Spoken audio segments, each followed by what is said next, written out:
नमस्कार दोस्तों, मैं विशाल रौनियार आप सभी लोगों का स्वागत करता हूं अपने YouTube चैनल पर। साथियों, आज की ये जो वीडियो है ये बीएसएनएल के हर कर्मचारी और हर पेंशनर के लिए बहुत बहुत ज़रूरी है, क्योंकि आज हम बात कर रहे हैं आईडीए की, डिपार्टमेंट ऑफ पब्लिक इंटरप्राइज के रिवाइज्ड ऑर्डर की और उस मुद्दे की जो सीधे थर्ड पीआरसी से जुड़ा हुआ है। दोस्तों, पिछले कुछ हफ्तों से एक सवाल हर कर्मचारी और हर पेंशनर के मन में था कि जो आईडीए का ऑर्डर है ये कब आएगा और आईडीए के ऑर्डर के आने के बाद उनके पेंशन में, उनके सैलरी में कितना इंक्रीज होगा और सबसे बड़ा सवाल, क्या इससे थर्ड पीआरसी का रास्ता खुलेगा। आज मैं आपको कोई अफवाह नहीं, कोई अंदाज़ा नहीं, बल्कि सरकारी दस्तावेज और ऑफिशियल नंबर के आधार पर आपको पूरी तस्वीर समझाने वाला हूं। ध्यान दीजिए, 1 अक्टूबर 2025 से आईडीए बढ़ चुका है और डिपार्टमेंट ऑफ पब्लिक इंटरप्राइज ने आखिरकार ऑर्डर को जारी कर दिया है और बीएसएनएल कर्मचारी का जो टोटल आईडीए है यानी इंडस्ट्रियल डियरनेस अलाउंस है ये 233.2% हो गया है। लेकिन दोस्तों, कहानी यहीं पे ख़त्म नहीं होती है, क्योंकि इसी के साथ 1 जनवरी 2026 से अगला आईडीए कितना हो सकता है, पेंशनर को पैसा कब मिलेगा और थर्ड पीआरसी का क्या टाइमलाइन है, इन सारी बातों पे बात करेंगे। दोस्तों, आज की ये जो वीडियो है ये आपको पूरा हिसाब किताब बहुत ही आसान भाषा में एक एक पॉइंट क्लियर करके बताएगा।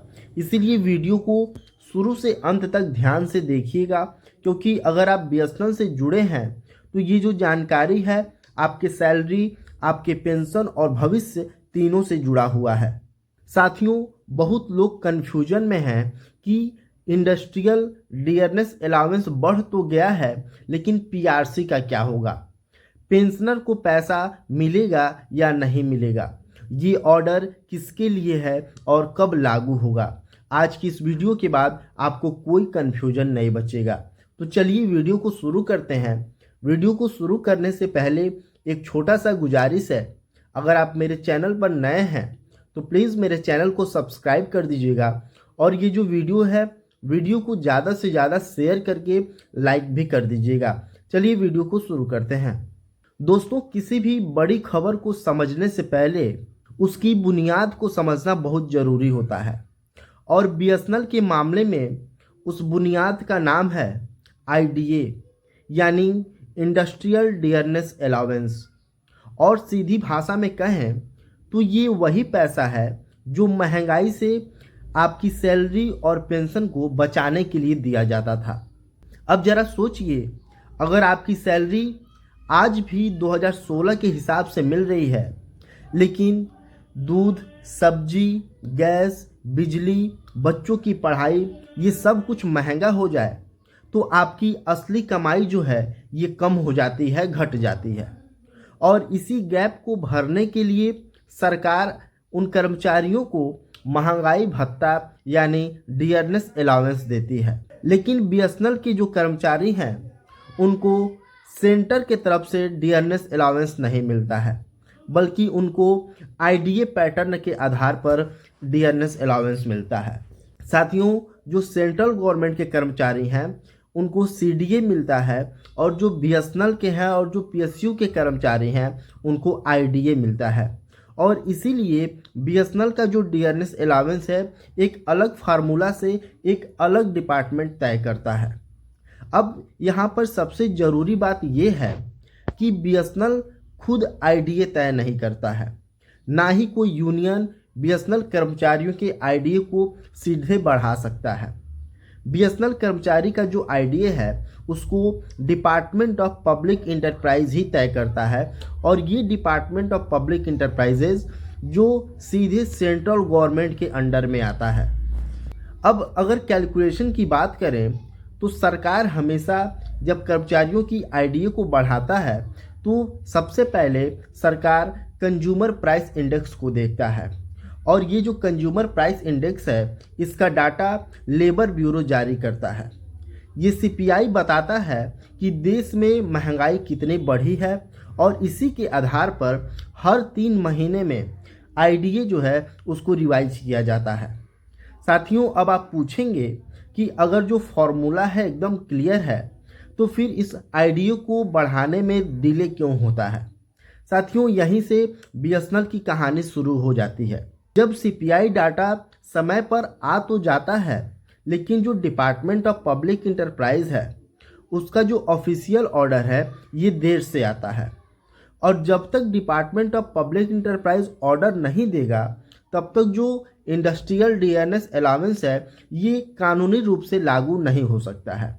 और यही वजह है कि बीएसएनएल एम्प्लॉय और जो पेंशनर हैं उनको कई बार इंतज़ार करना पड़ता है।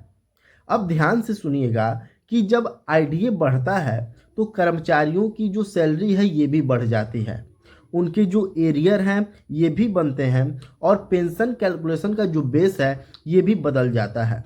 और सबसे ज़रूरी जो पे रिवीजन है, जो बीएसएनएल का 3rd पीआरसी है, इसका रास्ता भी तैयार होता है। क्योंकि जो पीआरसी है इस पीआरसी में पुराना आईडीए का जो पे है उसको मर्ज किया जाता है और अगर आईडीए ही क्लियर नहीं होगा तो पीआरसी की जो गणना है ये पूरी तरीके से अधूरी रह जाएगी। और इसीलिए आईडीए को सिर्फ एक अलाउंस नहीं माना जाता है, आईडीए को सिर्फ एक महंगाई भत्ता समझना ये सबसे बड़ी गलती है। बीएसएनएल के लिए जो आईडीए है ये उनके सैलरी का एक प्रोटेक्शन है, उनके पेंशन की एक सिक्योरिटी है और 3rd पीआरसी की एक फाउंडेशन भी है।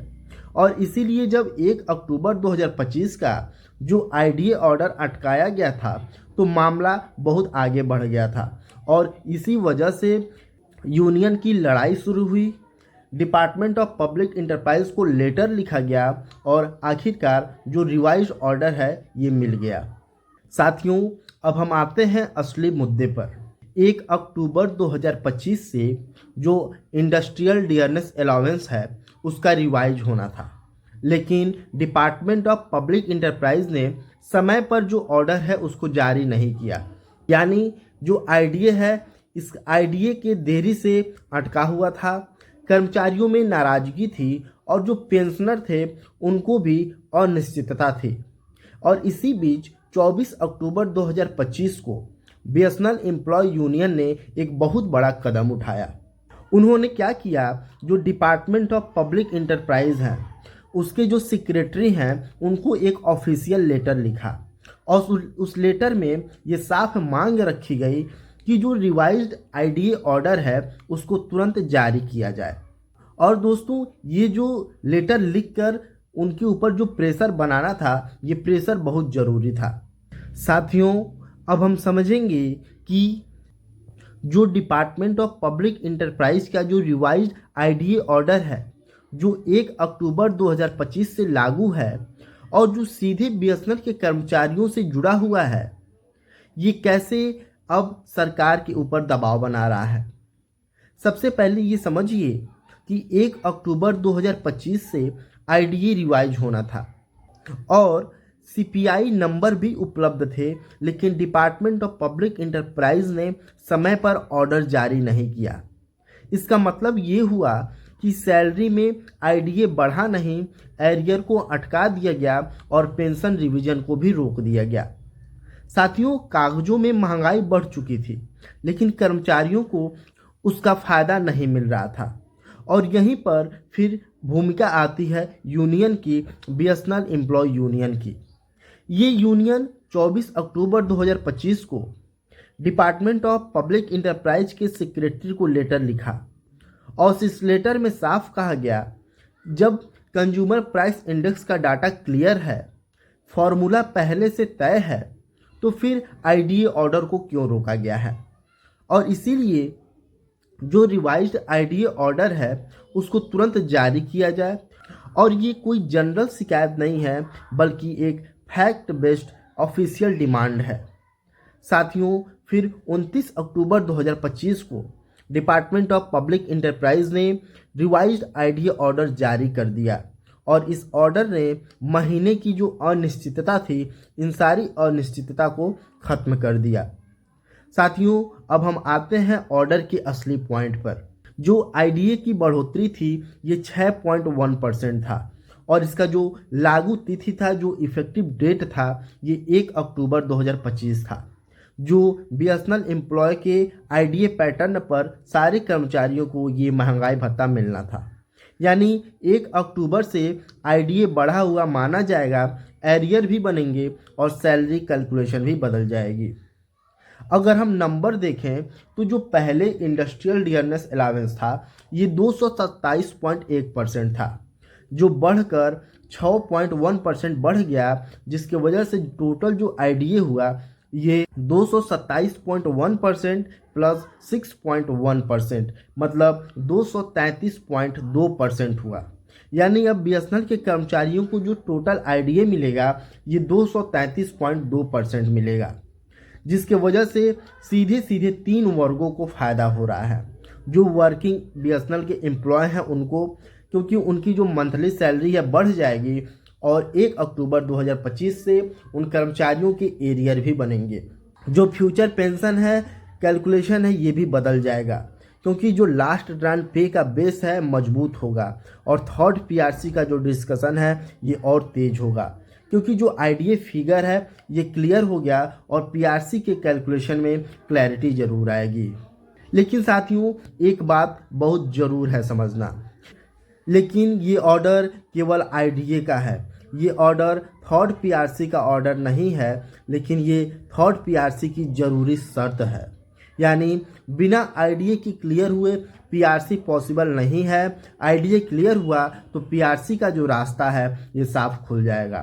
साथियों अब बहुत लोग ये पूछ रहे हैं कि पेंशनर को पैसा कब मिलेगा। अगर सीधी बात कहें तो जो पेंशनर को बेनिफिट मिलना है ये डिपार्टमेंट ऑफ पब्लिक इंटरप्राइज के अलग ऑर्डर के बाद ही मिलेगा, क्योंकि जो पेंशन आईडीए है ये अलग नोटिफिकेशन से लागू होता है और अभी जो ऑर्डर आया है ये सिर्फ एम्प्लॉय के लिए है। दोस्तों कागज़ पर ये जो 6.1% दिखता है इसके मायने बहुत बड़े हैं। ये बीएसएनएल की वेज स्ट्रक्चर से जुड़ा हुआ है, ये थर्ड पीआरसी की ग्राउंड वर्क है और ये फ्यूचर आईडीए रिवीजन की एक बेस लाइन है। दोस्तों अब हम उस सवाल पर आते हैं जिसका जवाब हर बीएसएनएल कर्मचारी जानना चाहते हैं। साथियों आईडीए बढ़ा तो क्या थर्ड पीआरसी आ गया? नहीं, लेकिन इसकी पूरी कहानी को समझते हैं। थर्ड पीआरसी यानी पे रिवीजन कमेटी, जिसके वजह से नई पे स्केल बनेगी, पुराने पे और आईडीए मर्ज होंगे और सैलरी स्ट्रक्चर नया होगा। हर पीआरसी में यही होता है और उस समय तक पूरा आईडीए बेसिक पे में जोड़ दिया जाता है। अगर आईडीए फाइनल नहीं है तो डिपार्टमेंट ऑफ पब्लिक इंटरप्राइज का जो ऑर्डर है ये नहीं आएगा, तो पीआरसी की जो कैलकुलेशन है ये अधूरी रह जाएगी और न्यू पे स्केल तय ही नहीं हो सकता है। इसीलिए आईडीए की जो क्लैरिटी है ये पीआरसी की पहली रीढ़ है, क्योंकि 233.2% आईडीए ऑफिशियली नोटिफाई हो चुका है और थर्ड पीआरसी के टेक्निकल कैलकुलेशन का जो रास्ता है ये साफ हो गया है, जिसके वजह से थर्ड पीआरसी की जो ग्राउंड है ये मजबूत हो गई है। लेकिन साथियों इसका मतलब ये नहीं है कि पीआरसी तुरंत लागू हो गया। पीआरसी के लिए एक अलग अप्रूवल चाहिए, कैबिनेट का, डिपार्टमेंट ऑफ पब्लिक इंटरप्राइज का और बीएसएनएल बोर्ड का। लेकिन जो आईडीए क्लैरिटी है ये पीआरसी का जो डिस्कशन है उससे साफ होता है। अगर हम फ्यूचर की बात करें तो 31 दिसंबर 2025 को लेबर ब्यूरो ने जो कंज्यूमर प्राइस इंडेक्स का डाटा जारी किया है उसके अनुसार महंगाई भारत में बढ़ी है, जिसके वजह से जो एक्सपेक्टेड आईडीए का इंक्रीज है ये 3.5% दिखा रहा है, जिसका इफेक्टिव डेट 1 जनवरी 2026 से लागू होना है। अगर जो एग्जिस्टिंग आईडीए है, जो आईडीए है इस समय ये 233.2% है और जो एक्सपेक्टेड टोटल आईडीए है ये 236.7% बताया जा रहा है। लेकिन ध्यान रखिएगा ये अभी एक्सपेक्टेड है, फाइनल तभी होगा जब डिपार्टमेंट ऑफ पब्लिक इंटरप्राइज का ऑफिशियल ऑर्डर जारी होगा। अगर हम बीएसएनएल पेंशनर की बात करें तो आईडीए इंक्रीज का फ़ायदा बीएसएनएल पेंशनर को भी मिलेगा, लेकिन पेंशनर को पेमेंट तभी मिलेगा जब डिपार्टमेंट ऑफ पब्लिक इंटरप्राइज अलग से ऑर्डर जारी करेगा। यानी सीपीआई का डाटा आ चुका है, कैलकुलेशन रेडी है, बस ऑर्डर का इंतज़ार करना है। दोस्तों, आपने देखा कि डिपार्टमेंट ऑफ पब्लिक इंटरप्राइज ने 29 अक्टूबर 2025 को रिवाइज्ड आईडीए ऑर्डर जारी किया। 6.1% आईडीए इंक्रीज हुआ जो 1 अक्टूबर 2025 से लागू है, जिसकी वजह से जो टोटल आईडीए है ये 233.2% है। थर्ड पीआरसी के लिए क्लैरिटी बढ़ गई है। 1 जनवरी 2026 से 236.7% आईडीए एक्सपेक्टेड है। पेंशनर को भी benefit department of public enterprises के ऑर्डर के बाद ही मिलेगा। दोस्तों, ये छोटी खबर नहीं है, ये बीएसएनएल के फाइनेंशियल फ्यूचर से जुड़ा हुआ है और थर्ड पीआरसी की दिशा को भी तय करता है। साथियों, आज का ये वीडियो आपको ये बताता है कि बीएसएनएल थर्ड पीआरसी अभी लागू नहीं हुआ है, उसको लागू होने के लिए एक अलग अप्रूवल लेना पड़ेगा और जो एक्सपेक्टेड आईडीए है ये 6.1% है। अगर आपको ये वीडियो अच्छा लगा हो तो वीडियो को ज़्यादा से ज़्यादा लाइक कर दीजिएगा, शेयर करके हमारे चैनल को सब्सक्राइब करना बिल्कुल भी मत भूलिएगा। ठीक है दोस्तों, मिलते हैं आपसे अगले एक और लेटेस्ट अपडेट के साथ। तब तक के लिए जय हिंद, जय भारत।